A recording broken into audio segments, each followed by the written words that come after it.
السلام علیکم ورحمۃ اللہ وبرکاتہ۔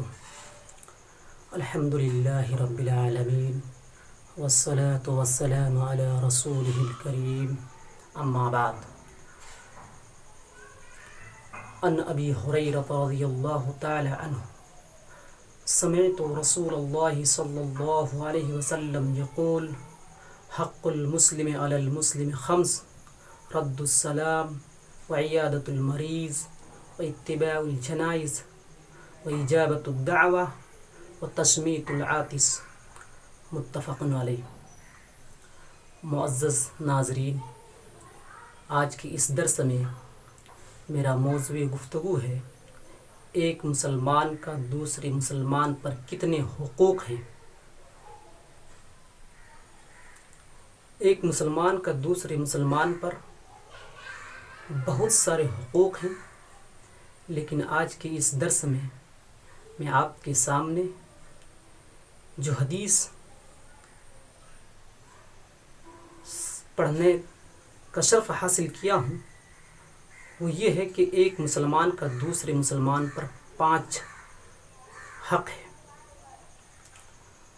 اور اسی طرح سے حقوق اللہ ایک اللہ کا حق ہوتا ہے، اور دوسری حقوق العباد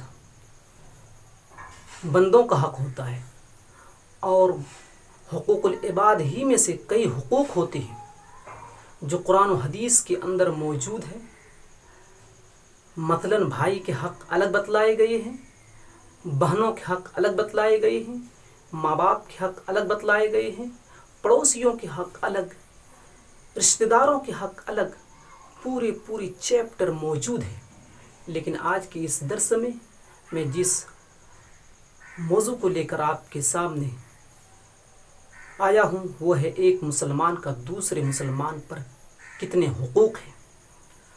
معزز ناظرین، آئیے شروعات کرتے ہیں حضرت ابو ہریرہ رضی اللہ تعالی عنہ کی اس حدیث جسے امام بخاری رحمۃ اللہ علیہ اپنی کتاب بخاری شریف کے اندر اور امام مسلم علیہ الرحمہ اپنے مسلم کے اندر اس حدیث کو جگہ دی ہے۔ حضرت ابو ہریرہ رضی اللہ تعالی عنہ کہتے ہیں سمعت رسول اللہ صلی اللہ علیہ وسلم، میں نے جناب محمد رسول اللہ صلی اللہ علیہ وسلم کو فرماتے ہوئے سنا کہ ایک مسلمان کا حق المسلم علی المسلم خمس، ایک مسلمان کا دوسرے مسلمان پر 5 حق ہے۔ نمبر 1 رد السلام، سلام کا جواب دینا۔ نمبر 2 وعیادۃ المریض، مریض کی عیادت کرنا۔ نمبر 3 واتباع الجنائز، جنازوں کے پیچھے چلنا۔ اور نمبر 4 واجابۃ الدعوہ، دعوت کو قبول کرنا۔ اور نمبر 5 وتشمیت العاطس، چھینکنے والی کی چھینک کا جواب دینا۔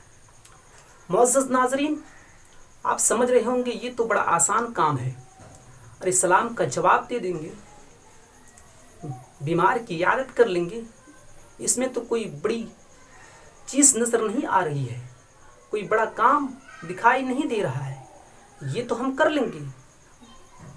لیکن اگر غور کیا جائے تو سماج کی اصلاح اور معاشرے کی اصلاح انہی حقوق کے اوپر ٹکی ہوئی ہے، اور ہم جتنا اس کو آسان سمجھ رہے ہیں آج کی اس دور میں، آج کی اس تاریخ میں یہ اتنا ہی کام مشکل ہوتا جا رہا ہے۔ معزز ناظرین، ایک نے کہا السلام علیکم، دوسرے نے کہا وعلیکم السلام، بات ختم ہو گئی۔ اس کے معنی کیا ہے، اس کے مفہوم کیا ہے وہ ہم اور آپ نہیں سمجھتے ہیں۔ آئیے آج کے اس درس میں آپ کو بتاتا چلوں کہ السلام علیکم کا مفہوم، اس کے معنی کیا ہے۔ لوگ تو سلام ٹھوک دیتے ہیں، سلام کر دیتے ہیں، لیکن معنی پتہ نہیں۔ ایک مسلمان جب دوسرے مسلمان سے ملاقات ہوتی ہے، ملتے ہیں، کلام سے پہلے سلام کرتے ہیں، السلام علیکم ورحمۃ اللہ وبرکاتہ، کہتے ہیں اللہ کی طرف سے تمہارے اوپر اللہ کی سلامتی ہو، تم امن و سکون کے ساتھ رہو، تم چین و قرار کے ساتھ رہو، تمہیں کوئی پریشانی نہ ہو۔ یہ ایک مسلمان دوسرے مسلمان کو دعا دیتے ہیں۔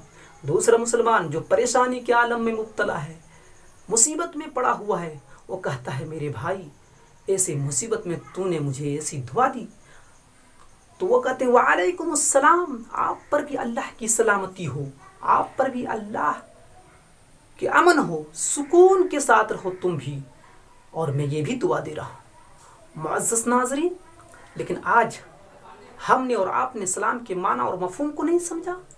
ہم سلام تو کرتے ہیں لیکن دل کے اندر حسد، کینہ، کھوٹ رکھتے ہیں کہ کب موقع مل جائے ہم بدلہ لے لیں گے، ہم اس کو بتا دیں گے۔ سلام و پیام کو زیادہ سے زیادہ پھیلاؤ، اور پھر دل صاف کر کے ایک مسلمان دوسرے مسلمانوں کے لیے دعائیں خیر کرو۔ یہ ایک حق ہے ایک مسلمان کا دوسرے مسلمان کے اوپر۔ سوال پیدا یہ ہوتا ہے کہ سلام تو کر دیے، لیکن سلام سے فائدہ کیا ہے؟ سلام سے فائدہ کیا ہے؟ آئیے مسلم شریف کی حدیث، اللہ کے نبی جناب محمد الرسول اللہ صلی اللہ علیہ وسلم نے ارشاد فرمایا، لا تدخلوا الجنت حتی تؤمنوا۔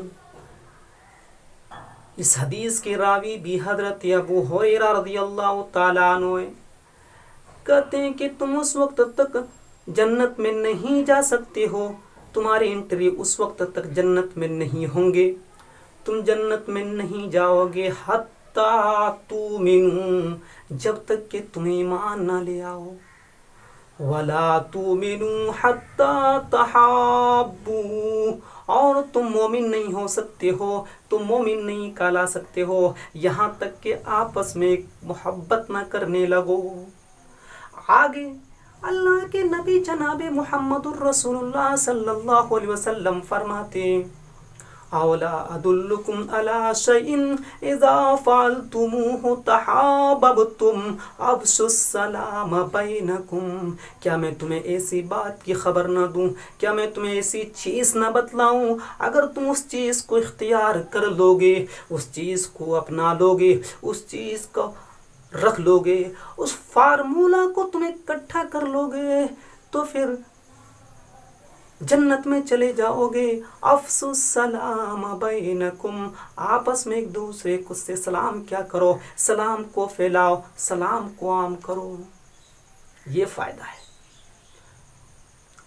اور اس سے کیا فائدہ ہے؟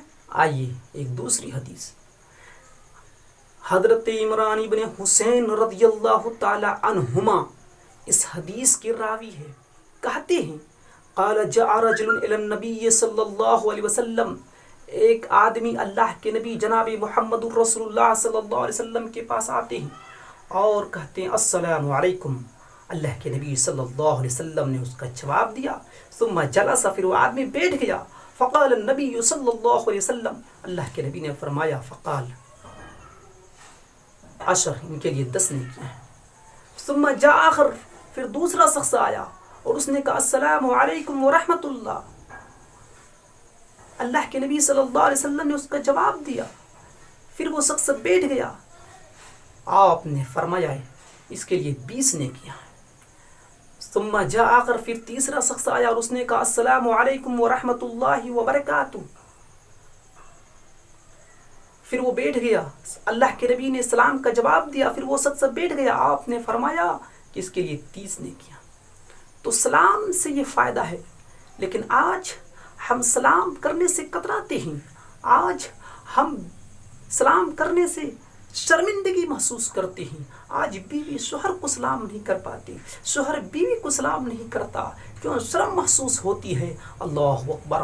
اب دنیا کی جتنی مذاہب کو دیکھیں گے، ایک دوسرے سے ملتے ہیں تو ان کے الفاظ کچھ اور ہوتے ہیں، کوئی کہتے ہیں خوش آمدید، کوئی کہتے ہیں ویلکم، کوئی کہتے ہیں نمستے، کوئی کہتے ہیں گڈ مارننگ، کوئی کہتے ہیں بائے بائے، کوئی کہتے ہیں ٹائے ٹائے، لیکن اللہ کے نبی جناب محمد الرسول اللہ صلی اللہ علیہ وسلم نے ہمیں جو تعلیم دی، ہمیں جو سکھلایا، وہ ہے یہ سب الفاظ نہیں، صرف اور صرف السلام علیکم ورحمۃ اللہ وبرکاتہ۔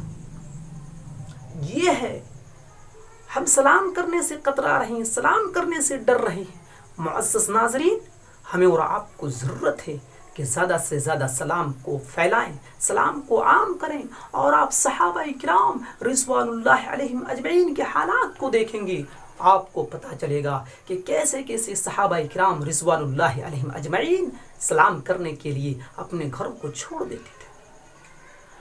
حضرت طفیل بیان کرتے ہیں کہ جب حضرت عبداللہ ابن عمر بوڑھے ہو چکے تھے، حضرت طفیل ابن کعب رضی اللہ تعالیٰ عنہ بیان کرتے ہیں، حضرت عبداللہ ابن عمر بوڑھے ہو چکے تھے، وہ کئی بار مجھے بازار لے جایا کرتے تھے، میں ان کے ساتھ بازار جاتا تھا، مگر حضرت عبداللہ ابن عمر بازار سے کوئی سامان خریدتے نہیں تھے، ادھر سے جاتے تھے ادھر واپس چلے آتے تھے۔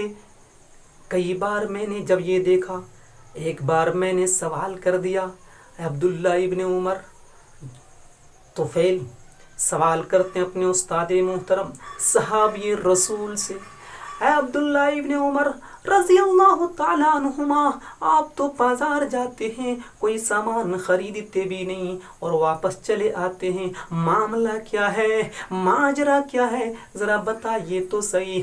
حضرت عبداللہ ابن عمر جواب دیتے ہیں، اے میرے شاگرد، اے طفیل، کیا تمہیں معلوم نہیں، کیا تمہیں پتہ نہیں، جب میں گھر سے نکلتا ہوں، مدینہ کی گلیوں کو دیکھتا ہوں، مدینہ کی گلی سناٹا پڑا ہوا ہے، لوگ مدینہ کی گلیوں میں نظر نہیں آتے، میں سمجھ جاتا ہوں کہ یہ سارے کے سارے لوگ بازار گئے ہوں گے، چنانچہ میں بازار کا رخ کرتا ہوں، اور جب میں بازار جاتا ہوں، کسی گراہک کے پاس سے گزرتا ہوں تب بھی سلام کرتا ہوں، کسی کسٹمر کے پاس سے گزرتا ہوں تب بھی سلام کرتا ہوں، بڑوں کے پاس سے گزرتا ہوں تب بھی سلام کرتا ہوں، چھوٹوں کے پاس سے گزرتا ہوں تب بھی سلام کرتا ہوں۔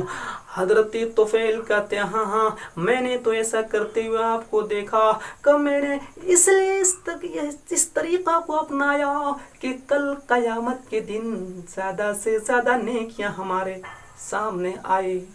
نیکیوں کو جمع کرنے کے لیے، اکٹھا کرنے کے لیے ہم بازاروں میں جاتے ہیں اور سلام کی غرض سے جاتے ہیں، سلام کو عام کرتے ہیں۔ اللہ اکبر۔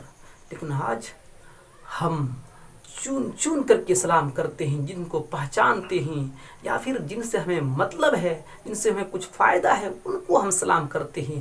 معزز ناظرین، ہمیں اور آپ کو سلام پھیلانے کی ضرورت ہے، سلام کو عام کرنے کی ضرورت ہے، اور سلام کا طریقہ کیا ہے، سلام کے آداب کیا ہے۔ معزز ناظرین، اللہ کے نبی جناب محمد رسول اللہ صلی اللہ علیہ وسلم نے فرمایا، ان ابی ہریرہ رضی اللہ تعالیٰ عنہ، اس حدیث کے راوی بھی حضرت ابو ہریرہ رضی اللہ تعالیٰ عنہ ہیں، متفق علیہ کی حدیث ہے، کہتے ہیں یسلم الراکب علی الماشی، سوار چلنے والے کو سلام کرے اور چلنے والے بیٹھے ہوئے کو سلام کرے، چھوٹا بڑے کو سلام کرے، اور کم لوگ زیادہ لوگوں کو سلام کرے۔ یہ اسلوب، یہ طریقہ ہے سلام کرنے کا۔